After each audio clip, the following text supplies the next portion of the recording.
couple of shows ago, a gentleman called in asking about a dead horse in Dogman. This horse's face was chewed on, the genitalia eaten out. Well, you guys speculated whether it was Dogman or some type of cattle mutilation. The reason why I contacted you today is because I've had the very same thing happen to one of my favorite horses, and I can tell you for sure that it was Dogman. Understand, I have 500 acres of land, horses, pigs, chickens, a barn, a full stable, the works. My favorite horse's name was Roosevelt. One evening, we're on the back side of my property. He's tied to a tree. I'm working on a fence, and Roosevelt just goes crazy, bucking and pulling, pops the rope, runs 30 yards over to me and starts looking at me like we need to go. Now, I'm figuring it's a pack of coyotes in the area because I've had serious problems with coyotes from time to time. But now I notice he's got his back to me, bumping into me like he didn't want to let something get behind him. Now, imagine a scene. That area of my property, there's this trail that you ride to get back up in there. Once you get into that area, it's kind of a horseshoe. There's thick brush on both your left and your right, and my property line actually curves, making a U-shape. As I'm standing there trying to finish making repairs to this fence, Roosevelt will not leave me alone. So I say, okay boy, you ready to go? We're gonna go ahead and go. Listen to me, the minute I mount him, he takes off, falling out of there. I'm trying my best to slow him down, but he's not having it. He runs full speed up that trail, head darting back and forth, looking left and right like he's spooked. So spooked that now I'm starting to get afraid, looking and trying to see if there's something there in the thick brush, but I don't see anything. Now, when we get back to the front side of the property, I dismount him, get him some water, and go to leave. But he follows me towards the house. And right then and there in that moment is when I knew something strange was going on, because Roosevelt never behaved this way. He was a stubborn bastard. When we were done doing whatever we needed to do, normally he would look at me like, okay, you go your way and I'm gonna go my way, leave me the hell alone for the rest of the day. But he damn near followed me to the back door.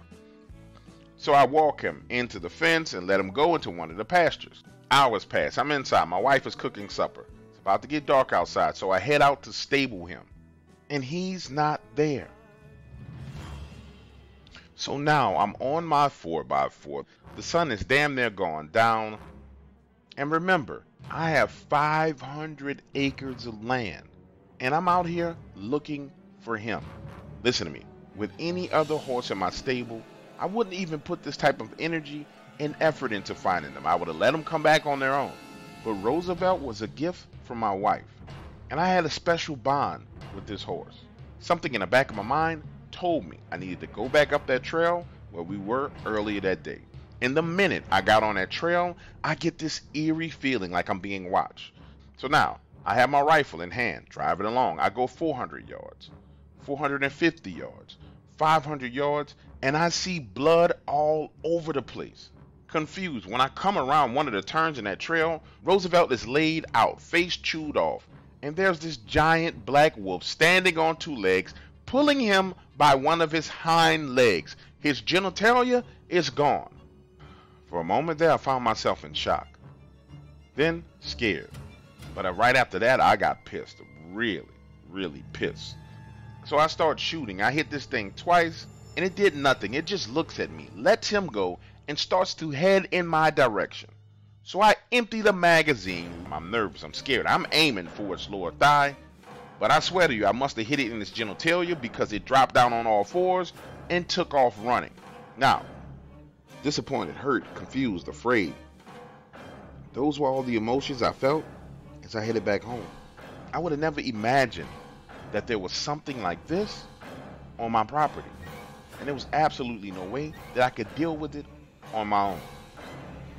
So when I get back home, I call my best friend Elmo, tell him what happened, and he agrees to go with me early the next morning to retrieve Roosevelt's body. That following morning when we get back out there, Roosevelt is gone. Flies all over the place, the blood done dried up, ants swarming on the pieces of his flesh left on the ground. Calling the game warden was Elmo's idea, so we call him. They come out, look around. This man tries to brainwash me and tells me that it was a cougar that I saw. And that's when I lost it. Cursed his out, told him to get the f off my property. I know exactly what I saw. It wasn't a cougar, and you can't make me believe it was a cougar. Like I said to you earlier, you could have never told me that I would be afraid on my own piece of land.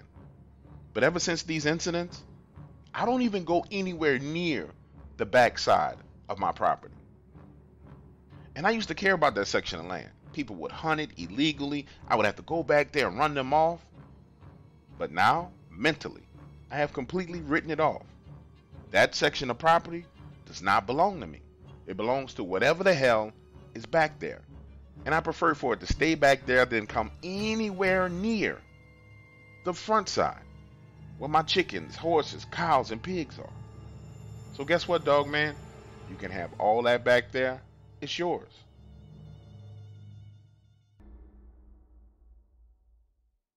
Listen, I know people say Dogman is bad. And I guess in some cases it can be. But in my case, he was a savior. This happened when I was 19 years old on the outskirts of Jackson, Mississippi. I was living there and doing the wrong things. Ended up stealing money from a very, very dangerous man. It's 9:30 p.m. I'm headed home, walking through this alley, and out of the blue, they attacking me, hitting me, slamming me against the fence, punching, kicking, blood pouring out of my mouth. My lips burned as they swelled up. The only thing left to do was to curl up on the ground, trying to protect my head. That's when I hear this growl, and the beating stops. Looking up, I can barely see what looks like a giant black wolf on the other side of that fence. They take off running, and I black out. Hours later, I wake up, drag myself home, not sure exactly what the hell happened. But get this, 2 days later, I get a visit from the same dudes who beat my ass, asking me to call off my dog, saying that dog had been following them around. Look, to this day, I'm not sure why Dogman did this, but I'm glad it did. But a month later, I had to leave Jackson because word on the street was murder. They were going to kill me over $3,000. So I fled.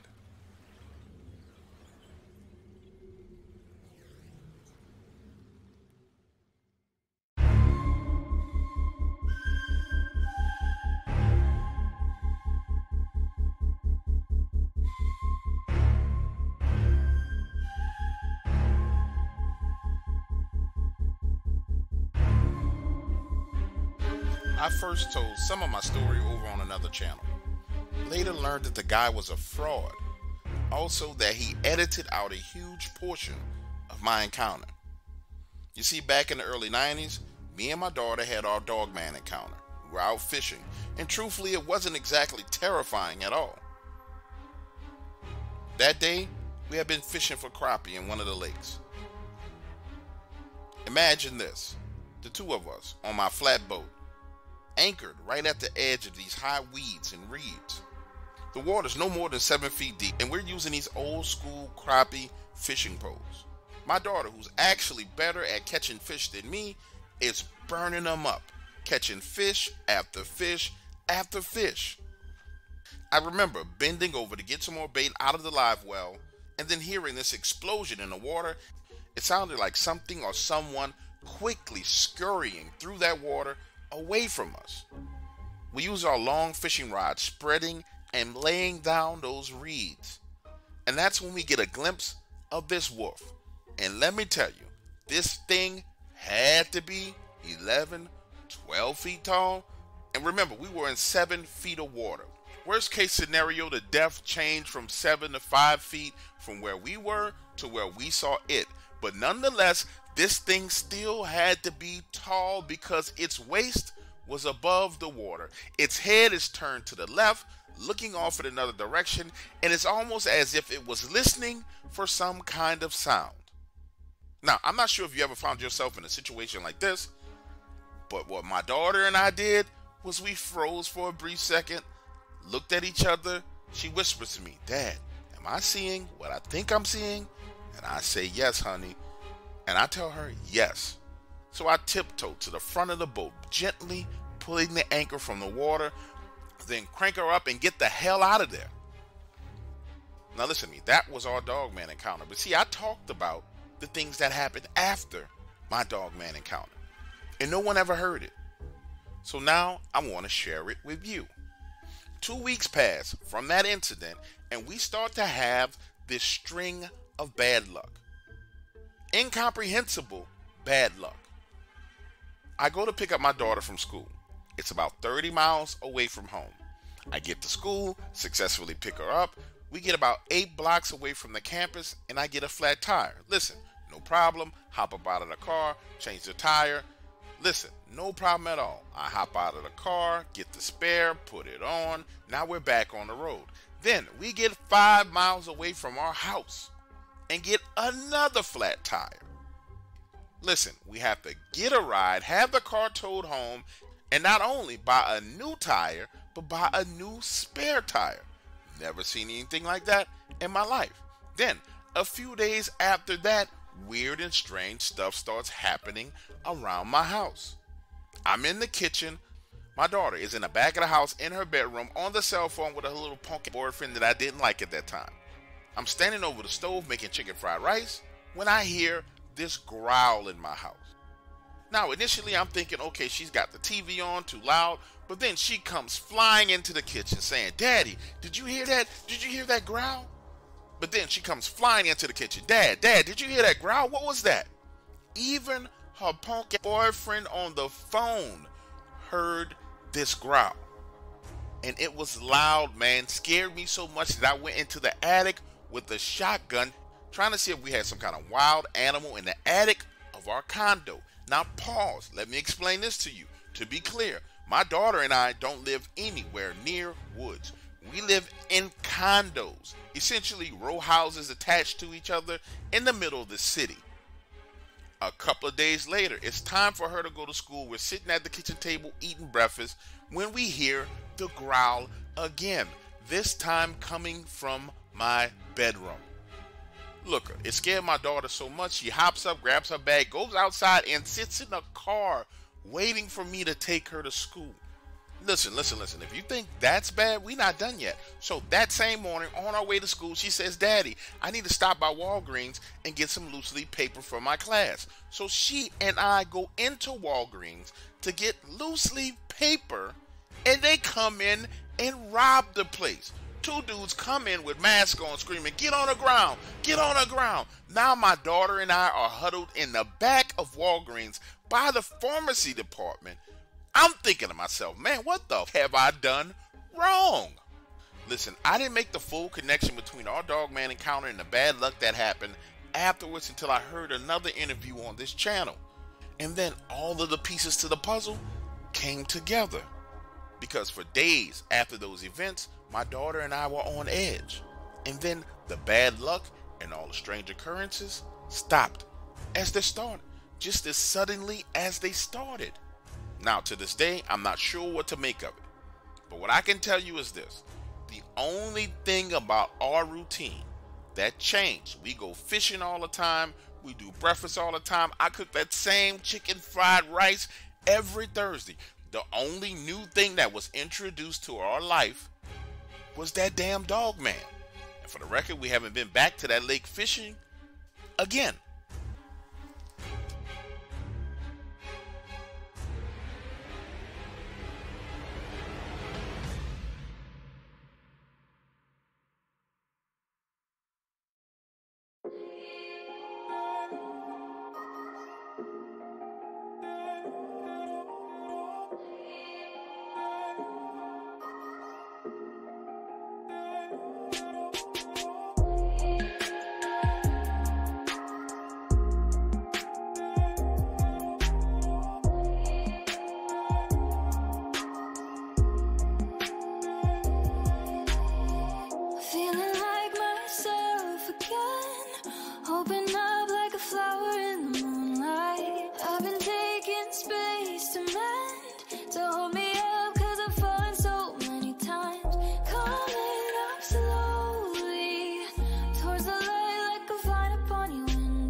I had my first abortion at age 16.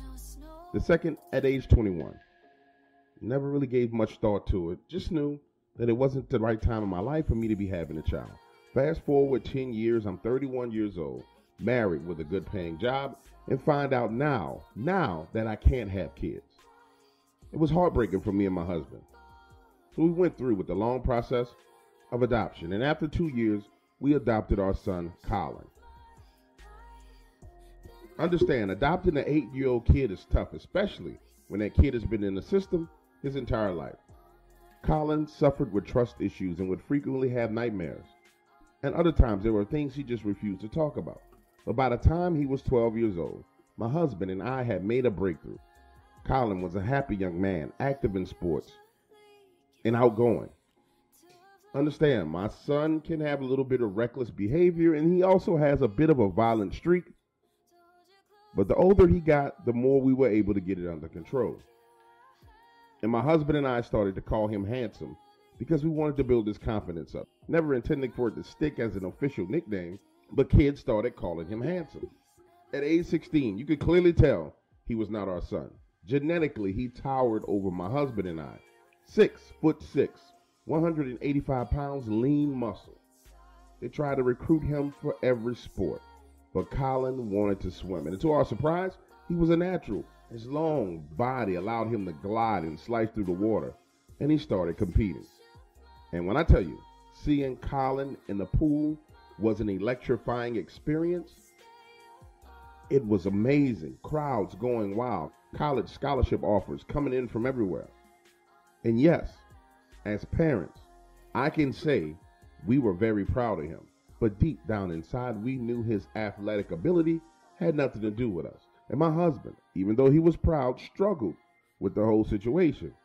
He was literally raising someone else's son, watching that child achieve the epitome of athletic perfection, but deep down inside, knowing that it had absolutely nothing to do with him. The reality of our situation begins to weigh on my husband, so I decided we needed to get away from the world. A little vacation. Just the three of us as a family out in the woods, some time to unwind and relax. So I rented a 2-bedroom house for the weekend. Northwest Alabama, right on a lake. We all hopped in a car and headed out and talk about a good family vacation. We needed it. It was the first time we relaxed as a family in a long time. No running back and forth, no work, no questions about Colin and sports, just us hanging out by the fire pit, talking and laughing. That Sunday morning, we had breakfast at 7:30, and Colin says he wants to go for a swim in the lake. Imagine this. There's this wooded area across from our boat launch. He wanted to swim over to the wooded area, check it out, and then come right back. Judging the distance from out of the kitchen window, it looked about a good 200 to 300 meters, nothing for Colin to swim over, so we decided to let him go. My husband and I sit on the back porch having coffee, watching as he swims over, climbs up on land, looks around a bit, then walks into the trees, uses the bathroom, hops in the water, and begins to swim back over. No problems whatsoever. After that, we hang out a bit more, head to the grocery store to get some steaks for the grill, asparagus, a few potatoes so we could dice them up and put them in the oven. Then do a little shopping for clothes, and we get back to the house at about 5:30. Now, Colin wants to go for a swim again. My husband is saying, "Look, son, it's going to get dark soon, and boats may be out there, and they may not be able to see you." The two of them are arguing back and forth, and my husband finally gives in, tells the boy, "Go ahead, just hurry up, swim over, and come straight back." Just before Colin dives off the dock and into the water, he turns around and says, "Don't worry, Dad. I'll make it fast. I promise you, I'm coming right back." So now, my husband and I are keeping an eye on him, but doing other things. He's outside at the grill. I'm inside, slicing potatoes, preparing the asparagus. And I notice that he's made it to the other bank. He's kind of poking around, walking on the edge of the wood line, looking. I take my eyes off him for a second to finish dicing the potatoes. I say a good 8 to 10 minutes pass. Something is bothering me. It's telling me, go outside and check on Colin. So I head out the back door and ask my husband, "Is Colin on his way back yet? Have you seen him?" Now, both of us are turning our attention to the area where Colin should be. Walking down to the edge of the dock, looking, but I don't see him anywhere. "Colin! Colin! It's time to come back, buddy," my husband screams. Standing there, the sun is falling down behind the trees. This bad feeling starts to set in. You know, that motherly instinct? You just know something's not right. Listen to me. There were no boats on the water, and Colin swims like a fish. So there's absolutely no chance that this boy is drowned. Something's going on over there on that island. So I tell my husband to swim over there and go get him. He reassures me that Colin is fine. Let's just give him a minute. He may be up in the woods messing around. And so we call him again. Colin, come on, son, it's time to go. Come on, Colin. That's when you see him come running out of the wood line, this long stride. He cuts to the right, onto this little bluff, steps on a log, and dives into the water. But something was off. And at that moment, I couldn't place it. But seconds later, it became very, very clear as this creature came running out of the woods. Hairy, 6 to 7 feet tall, pointy ears, running on 2 legs. It goes to the bluff, stands there, and begins to smell the air. Understand, Colin hadn't come up from under the water. My husband and I are standing there on the boat dock in shock at what we're seeing. 15 seconds later, Colin comes up from under the water, and he is smoking. Listen to me, I have never seen that boy swim that fast. But he's swimming on an angle that would eventually lead him away from us. That's when this creature starts to take these huge steps, backing up, gets a running start, and jumps into the water. Holy were the words that came out of my husband's mouth, because it launches into the air, hits the water, and goes under. Now we're screaming. My husband is running to the car to get the gun. I'm repositioning myself from off the dock, running along the side of the bank to get in front of Colin. And he's smoking, man, moving through that water like a hot knife through butter. I've never experienced anything like this before, but you know how they show you in the movies when bad things are happening, time slows down?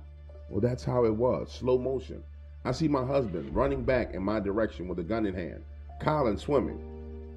And at this point in time, I've had to move so far down the bank that I'm literally right up against the gate of another homeowner. And out of my peripheral vision, I can see that homeowner slowly walking out of their back door. And then this creature's head pops up out of the water. It's stationary for a second, looking around.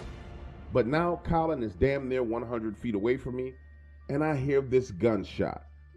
And I hear these gunshots. Kaboom, kaboom, kaboom. Heart damn near jumped out of my chest. And then I realized it's not my husband shooting, because he's right next to me, going into the lake, gun in hand, to get Colin. This creature sinks back underwater, and it's gone. Colin is now on shore. The neighbor is running down to his dock, rifle in hand, screaming, "Son of a, pop your head up again. I'm going to blow it off." It's massive confusion in that moment. And the look on Colin's face is like he literally just escaped the Nazi prison camp. Now the neighbor is screaming at us, "Pack it and go. It's done got the boys sent. I'm going to stay out here and make sure it doesn't come ashore. But y'all need to go." And now I need you to understand, this guy's not some pot-belly, redneck looking fella. He looks like one of those retired Army general types, that slick back silver hair, a little bit too fit for an old man. And the way he barked orders at us, he had to be military, because it felt like you had no choice but to do what he was saying do. Remember, we have steaks on the grill, potatoes in the oven, asparagus on the counter, food we just bought in the refrigerator. But in 15 minutes, we're packed and on the road. It wasn't until then that Colin told us what happened. So you see, when he went to the island the very first time, he used the bathroom on a tree. And a few minutes later, a puppy, as he describes it, came out of the woods, smelled it, and peed on the same tree. When he went to pet this puppy, it yelped and ran off. So he figured it was scared. So he hopped in the water and swam back over, thinking nothing of it. When he went back that evening, the whole area smelled like piss. So he walked around a bit and he sees the puppy again. This time, it's being playful. He described it as a cute puppy, jet black, kind of looked like a Doberman, but no brown hair at all. And as he was there, down on his knees playing with it, he hears a growl. The pup runs off, and he could tell something was moving towards him in those woods, but he couldn't see it. So Colin ran full speed, and when he got out of the tree line, he didn't want to wade out into the water so he ran to that bluff and dove in. He told us he stayed underwater as long as he could. Wasn't sure what direction he was going in, but he knew he needed to get away. Without a doubt, he needed to get away from where he was. And according to him, the entire time that he was swimming, he was so afraid he couldn't even hear us until he was on shore.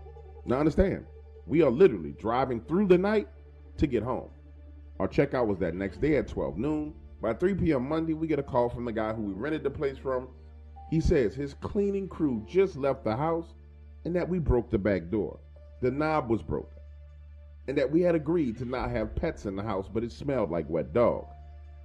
He's fussing on the phone, telling us he's going to keep our deposit, charge us extra money for the doorknob, and even more money because he had to remove the odor of wet dog. Listen, my husband is on the phone with him, and he's very polite considering the circumstances. He says, "Sir, we left the property Sunday night after a monster chased our son who was swimming on the lake. If you don't believe us, ask your neighbor. We left at his directions. So you can charge us those extra fees. We're fine with that. We have the money. But what the hell you need to do is warn people who rent that property from you about what's over there, because somebody's going to get hurt." Understand, this conversation is happening right there in front of me on speakerphone. And that's when he says, "Did you not read the letter that was left on the kitchen counter? It says, do not go to the island across from the dock." It's in red writing. It says, "Do not go to the island across from the dock. It's privately owned." Now, I'm charging you, and the next time you should read the damn instructions. Now, here's the craziest thing. I do remember there being a letter on the counter, and I do remember there being red writing. Neither one of us read it, though. Looking back on it, I sure wish we would have.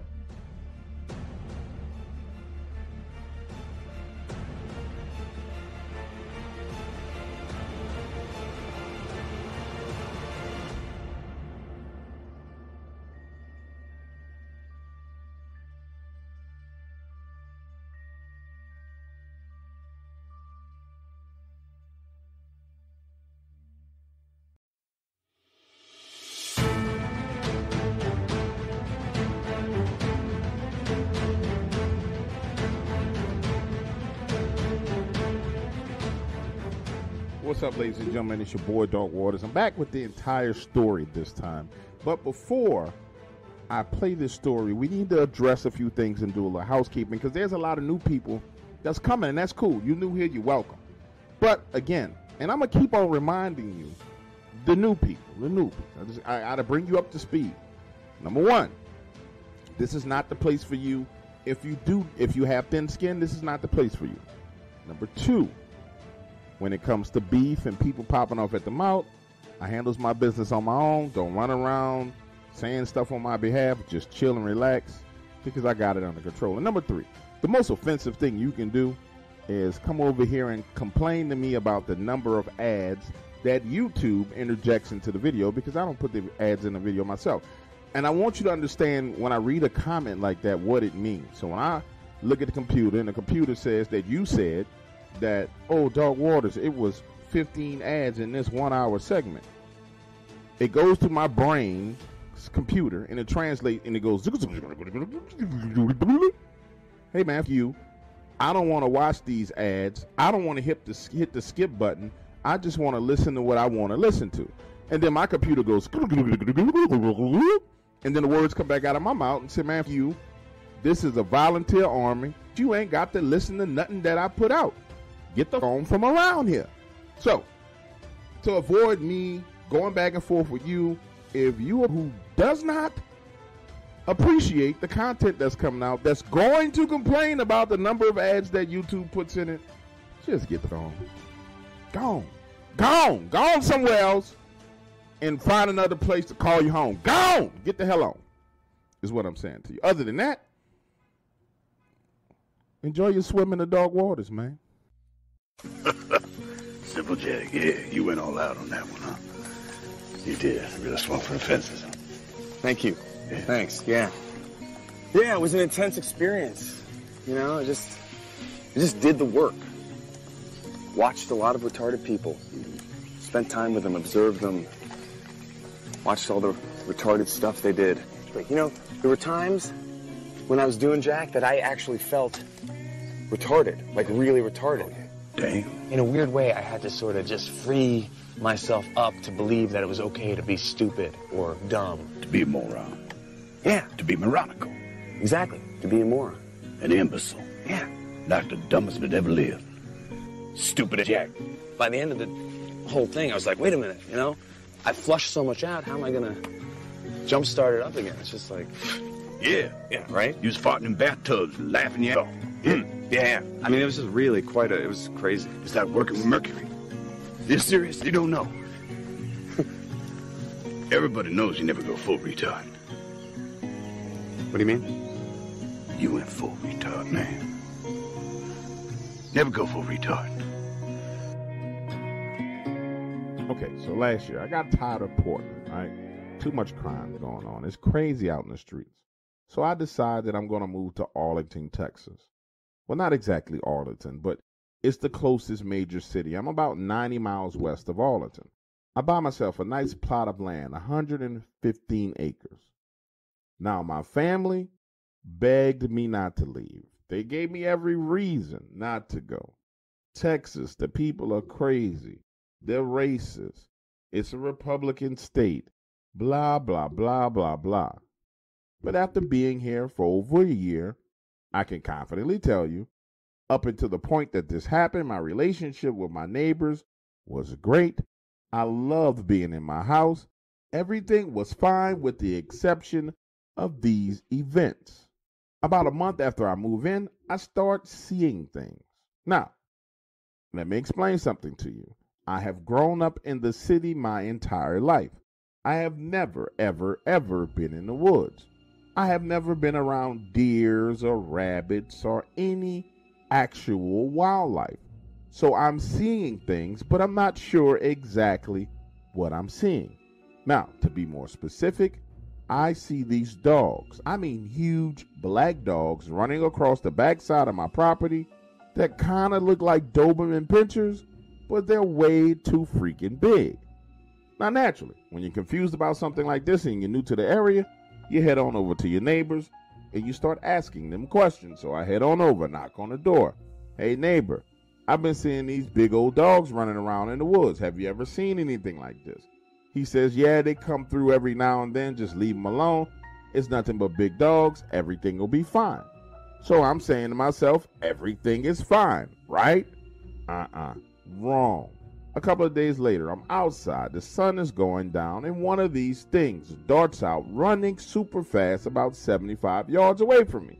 I get a close look at it, and yes, it looks like a dog. The only exception is it has this super long snout, and its head is huge. So now I find myself online trying to figure out what the hell this is, and I go to Facebook groups, and then I go to Reddit groups, and I learn about cryptids. And finally, I stumble across what people are calling the Dogman. Now I'm up in the middle of the night posting on Reddit and on Facebook, asking questions. Simple stuff like, what are they? What do they do? Can you kill them? What happens if you shoot them? Now, initially, the people in the groups across the board kind of shunned me on Reddit. They gave me all these downvotes. On some of those Facebook groups, the people are just absolutely toxic, right? But finally, one day, this guy starts answering my questions. The conversation moves from Reddit to email. We go back and forth on email for about a month and a half, and the next thing you know, we're talking on the phone. And he starts to give me more and more information about Dogman. Now, please understand, I know he's a stranger, but we talked on the phone quite a bit. And I kind of got to trusting the guy. The next thing I know, people in the group are starting to respond to me a whole hell of a lot. And now I'm starting to get emails from random people. It escalates. And now I'm getting phone calls from people asking me about Dogman. One evening, I'm riding home from work, and this guy calls me and offers to pay me $2,000 to come on my property and hunt Dogman. Listen to me. Now, I saw these things with my own two eyes. And yes, I'm not a woodsman. I'm new to owning property like this. But I got common sense, and I realized that as fast as that thing was moving and as big as it was, hunting it is a terrible idea. So I tell him, sir, I appreciate your offer, but I'm not interested in hunting these creatures. They've done absolutely nothing to me. It seems as if they're literally just crossing over my property and going about their business. I would prefer to keep it that way. This guy gets angry and hangs up the phone. An hour later, the original guy that I had been talking to calls me, and he's trying to convince me to let this gentleman come to my property. And I'm telling him, no, I don't want anybody here. Let's just leave it alone. It's all good. I don't want anybody on my property. He presses me over and over and over again, looping me, asking me the same question.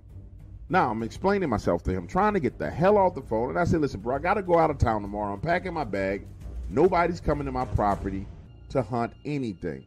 And if you keep on pressing me about this, you and I are going to stop talking. The next day, I board a plane, headed to Portland to visit my mom for a week. I'm there for 2 days when my phone rings about 7 o'clock in the evening. And it's my neighbor. And he's pissed. He says, hey, I hear a whole hell of a lot of shooting down there over on your property. Are you okay? I go on to explain to my neighbor that I'm not at home and nobody should be on my property with a firearm, and I tell him to call the sheriff. He and I hang up the phone, and I expect that this situation is going to resolve itself. But that's where I was freaking wrong. Because upon my arrival back home, I'm driving down the road, headed to my house, passing my neighbor's house, and I see him barreling down his driveway in his F-250 like a bat out of hell. He comes up behind me, blowing the horn, pulls up next to me, cuts me off, hops out of his car with an old rusty revolver, screaming, eyes buck wide open, and says, what the f is wrong with you? Now, pause for a second. I need you to understand at this point in time, I'm completely ignorant. I do not know what is going on. Picture the scene. I am boxed in on the road. He is out of the car, beating on my window with that rusty old revolver, and it's like, get your out of the car. I roll down the window and I'm like, yo, what's going on? What's the problem? He says, who is that you have on your property? They have been over there shooting in the woods for the past 3 days. My sons were in the woods hunting, and these son of a were shooting. Enough for one of them to shoot and kill one of my children. Listen to me. He now has me at gunpoint, tells me to get out of the vehicle, sit down on the ground on my hands, pulls out his cell phone, and calls the sheriff. A few moments later, the sheriff pulls up.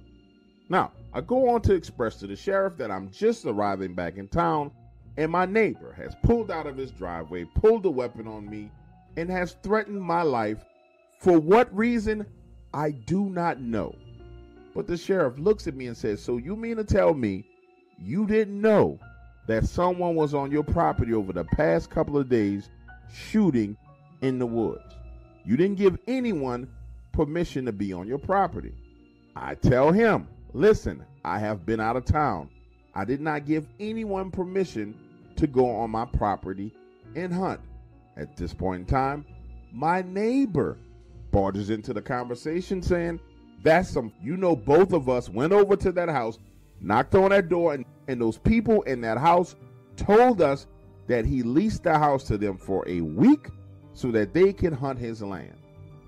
Now, listen to me. At this point in time, I'm standing there, and I know I'm looking at these two like they got four heads, because I did not tell anybody that they could go on my property, nor did I let anybody stay at my damn house.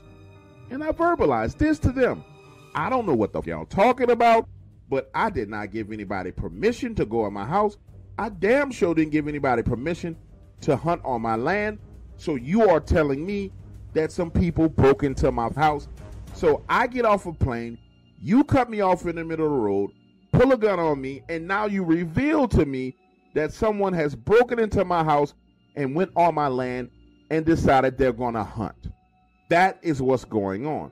The sheriff barges back in and says, well, I walked around your house and I saw no signs of forced entry. Listen to me. At this point in time, I'm losing. I'm saying, let's all go to the house, because guess what? I didn't tell anybody they had permission to be at my house. And I guarantee you, somebody broke into my house. So we all proceed up the road to the house. Now listen, when I hit the driveway, I know some boy done went down because the pot that I kept on the left side of my front door where I kept the spare key has been shifted and moved. We all get out, walk up to the front door, walk around the house, inspect all the windows, the back door, the side door, and nothing is out of place. But listen to me when I tell you, I have a severe case of OCD and I keep things in order.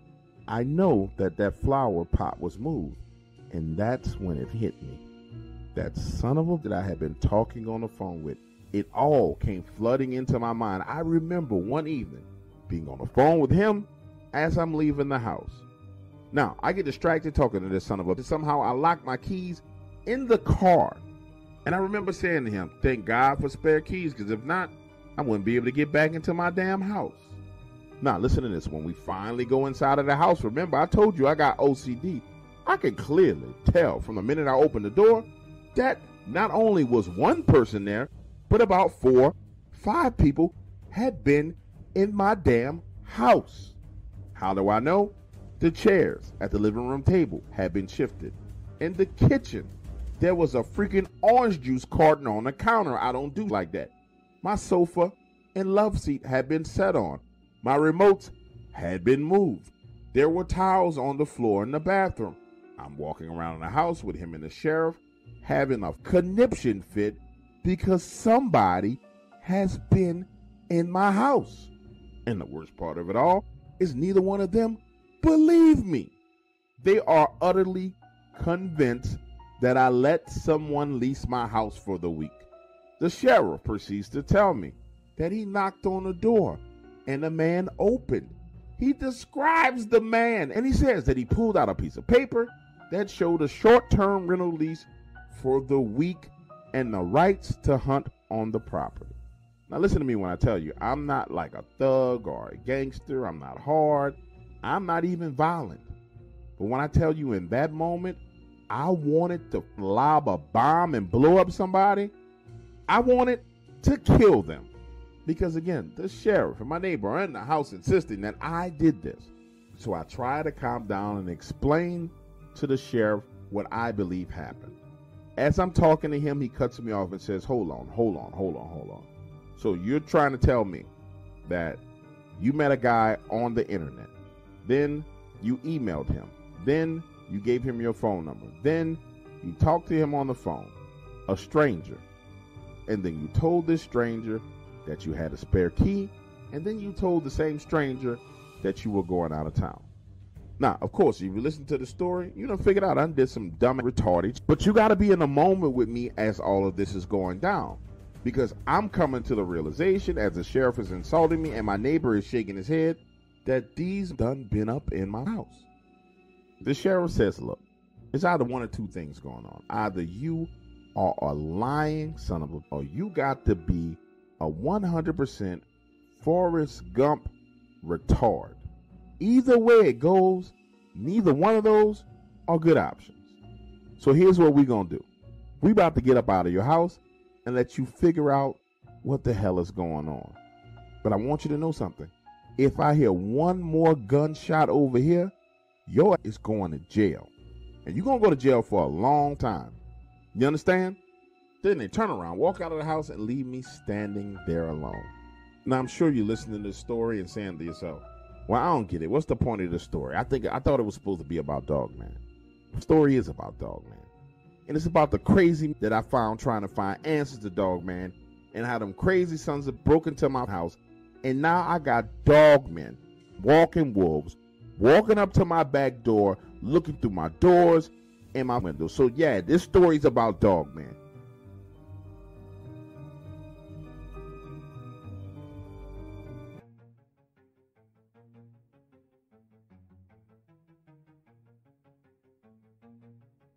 Now listen to this. 2 days later, I head over to my neighbor's house. He's not at home, but his teenage sons and his wife are. And I'm apologizing for the whole situation, right? And on top of that, I'm trying to get more information about who was on the property. His wife looks at me with pity in her eyes and says, listen, I know what you're trying to do, but I'm not going to allow you to interrogate my sons without my husband being around. So the best piece of advice I have for you is to wait for him to get home, and I'll send him up the road to see you. 4 hours later, I'm sitting out on the porch smoking a pipe, and up rose my neighbor. And the first words out of my mouth, "Peace, Lonnie, I don't have no issues with you. I just need to talk about what's going on." I swear to God, I did not let anybody stay at my house and hunt my lands, and I would never want anyone to hurt or harm your sons. Lonnie looks at me over the hood of his truck and says, "You know what? That's what my wife just told me." She says, "You ain't the type of guy to have random people just running around in your house. My wife likes to call you a metrosexual, saying you way too neat for a man, but you're not gay either. So in her mind, there's no way you just let strangers into your house." Now listen, I didn't know how to take that, but at the same time, I'm not trying to have a conflict with him either. So I just let it go. And that's when Lonnie lays the real deal on me. He says, "Listen, people who broke in your house, that ain't the problem you got. The real problem you got on your hands is this. I was in them woods walking around, and I found blood, lots of blood. So either one of those guys shot themselves, or worse, they done hit one of these animals. And that ain't good for you at all, because that means they left their scent in the woods and they can track it back to your house." The look on this man's face was serious, and I mean serious, like a doctor telling you that you got cancer. He goes on to say, "Listen, if I was you, I would do everything in my power to get their scent out of my house. I mean clean, scrub, wash, throw stuff away if you have to, but you need to get the scent of those men out of your house. Because if not, you're going to have a huge problem on your hands real soon." Then he hops back in his truck saying, "Look, I'm right up the road if you need me. I got guns, I got ammunition, I got everything you could want. I want you to call me if you have any trouble. But to be clear with you, shooting these things has got to be your last option. Your first option is cleaning out the scent so they understand that it was somebody else and it wasn't you." Now look, as he drove away, I couldn't shake the look that was on his face. It kind of haunted me. He was looking at me like he was taking one final look upon my face. Like somewhere deep down inside, in the back of his mind, he knew that he might not ever see me again. Sure enough, 2 days later, I saw him and his family packing up the truck. When I asked where they're headed, he says, "We're going down to Florida for a few weeks to visit family." Now get this, his 2 sons are sitting in the back seat, shaking their heads at me. His wife has this look of pity on her face. So now I'm starting to get scared because they clearly know something, but they're not telling me anything. So I say, "Lonnie, look, man, please tell me what's going on. Why are you guys leaving?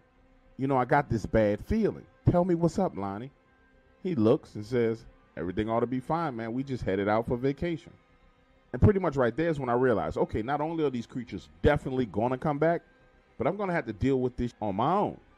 So I head on down to the gun store, looking to purchase a shotgun. When I get inside, I ask the clerk, I say, "Hey, if you wanted to protect yourself from a home invader, what would you use?" Naturally, he tells me to get a shotgun, and he gives me some regular shotgun ammunition. I tell him, what if I wanted to guarantee in one shot that I was able to put this person down? He reaches in a drawer and hands me some 12-gauge slugs.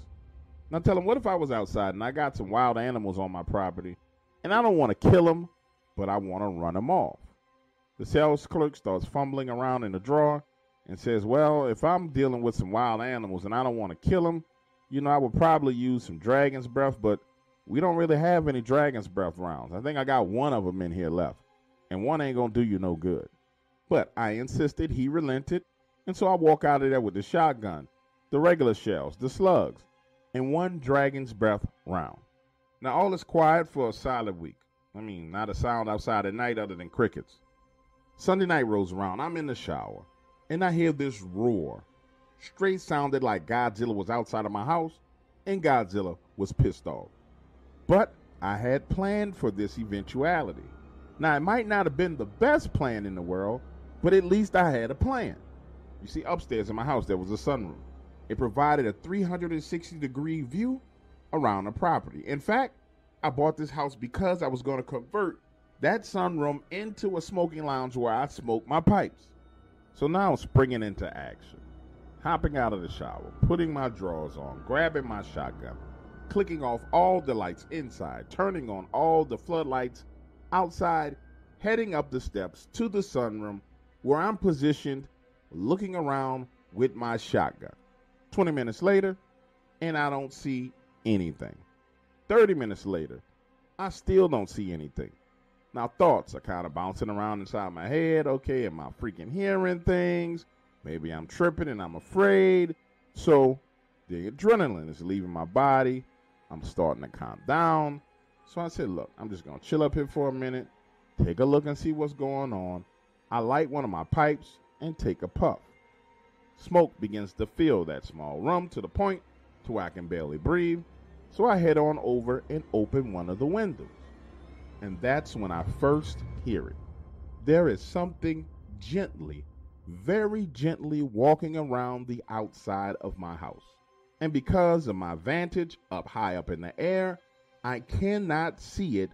All I can see is the edges of the roof. Now, of course, you're saying to yourself, well, how the hell does he know it's something gently walking around his house? Let me explain it to you. Because I hear it sniffing. I know what it sounds like when a dog sniffs. And this sounds like the largest freaking dog on the planet is outside of my house sniffing around. Now listen to me. I don't know if it was because I opened that window and the pipe smoke began to leave out. But what I do know is within 7 seconds of me opening that window, I watched a dogman, yes, a dogman, walk on 2 legs out into the front lawn of my house, turn and look directly up at me. Now, let me paint the picture for you again because some people may not understand. It walked on 2 legs out into the light to make sure that I can see it. And listen, I will accurately describe this to you. It was not mangy at all. It had short hairs. It had very, very long ears. One eye reflected an amberish yellow color from the lights. The other eye reflected this amber and red color from the lights. Understand, this creature locks eyes with me through the floodlights and shows me its teeth. Now listen to me. I've heard a lot of stuff about Dogman and how they have these mystical, magical properties. I don't know nothing about none of that. What I can tell you is what I saw and what I know. The impression that it gave me was that this creature was saying to me, just because you're way up there does not mean that you're safe. And I'm going to prove to you that being up high means absolutely nothing to me. Listen to me. It does a 2-step. Right foot, left foot. Takes off running, leaps into the air. I am standing there watching this animal fly up to my roof. My pipe is now falling out of my mouth, and I'm saying out loud, good Lord Jesus, help me. It lands on a roof and begins to climb its way up to me until its face is pressed against the window, which is cracked open. Now listen to me. Look, I want to be clear with you. I have the shotgun in my hand. Its face is pressed against the window. It looks me directly in the eyes, then looks down at the shotgun, making me understand that it knew exactly what it was. And I realized right then and there that if I even decided to point this weapon at this creature, it was going to me up. So guess what I did? I stood there, eyes locked on its eyes, as it sniffed and sniffed and sniffed again, looking directly at me. Now listen, there is no way to do justice to the size of this creature, and I will try my best to explain it to you like this. Up close, right there in your face, those eyes are freaking huge. I'm talking about take your iPhone, saw it in half, hold the right side up, the left side up, put a yellow eyeball in that space with a black pupil, and that's how freaking big the eyes were. In fact, its eyes were so big and massive, it made it hard for me to look at anything else. Now, I will admit to you, I can't tell you how long I stood there looking into this creature's eyes, watching his eyes dart around the room, and watching his nose sniff the air. Now, what I do know is this. Once it gathered whatever information it was looking for, it quickly turned its head to the right, then whipped it back to the left, head-butting my window, putting a crack in it, growled at me, and then jumped off the roof. I'm standing there saying to myself, you're okay, you're okay, you're okay, you're okay, you're okay. Honestly, I wasn't. 5 minutes later, I realized I had pissed myself. And I'm not talking about like, you use the bathroom and you hurry up and put your penis back into your pants and you got a little drippage, guys. You know what I'm talking about. I'm talking about straight up peed all over the floor. And then the worst thing about it all was I was too afraid to even go downstairs and get anything to clean the piss up with. So I slept up there on this little bitty chair with the piss stains all over the floor. Get this, the next day I called the sheriff. The same sheriff deputy comes out. I explained to him what I saw. He sees the missing shingles on my roof. And he says, earlier when we talked in your house, I tried to explain to you that you're going to need to learn how to respect your neighbors. You have to think and consider them with some of the decisions that you make. And I said, yes, sir. I have been very considerate of my neighbor. In fact, I spoke to Lonnie the other day, and I think he and I are on good terms. And he goes on to say to me, well, Lonnie is not the only neighbor you have around here. These creatures are your neighbors as well. And from what you're telling me, you pissed off one of your neighbors. He came over just to check and see what was going on. And when he realized that it wasn't you, he sent you a little message letting you know not to with him. He goes on to hammer the point home. Consider this whole situation nothing but a warning. And that's what it was, because if it wanted to take you, nobody could have stopped it from taking you. It came over to sniff around, find out what was going on, and it was just telling you, don't with me, I won't with you. But if you with me, I'll be back. Now listen to me, that's pretty much the end of my story and what happened. But guess what I learned? That nobody tells you in any of these interviews or any of these little stupid stories out here. Once Dogman starts warning you, he never stops. Because there's mornings where I wake up and there's piss everywhere. There's other times while I'm in the kitchen cooking and I see the ears and snout in the window. For me, this ain't being warned. This is being terrorized. Yes, it could come in the house and get me if it wanted to. And I could deal with it breaking in the house. But just being in limbo, having to worry about if it's going to pop up while I'm taking it, or if it's going to pop up while I got a girl over, or if it's going to pop up while I'm outside in the backyard grilling, that's not cool, man. That's being terrorized.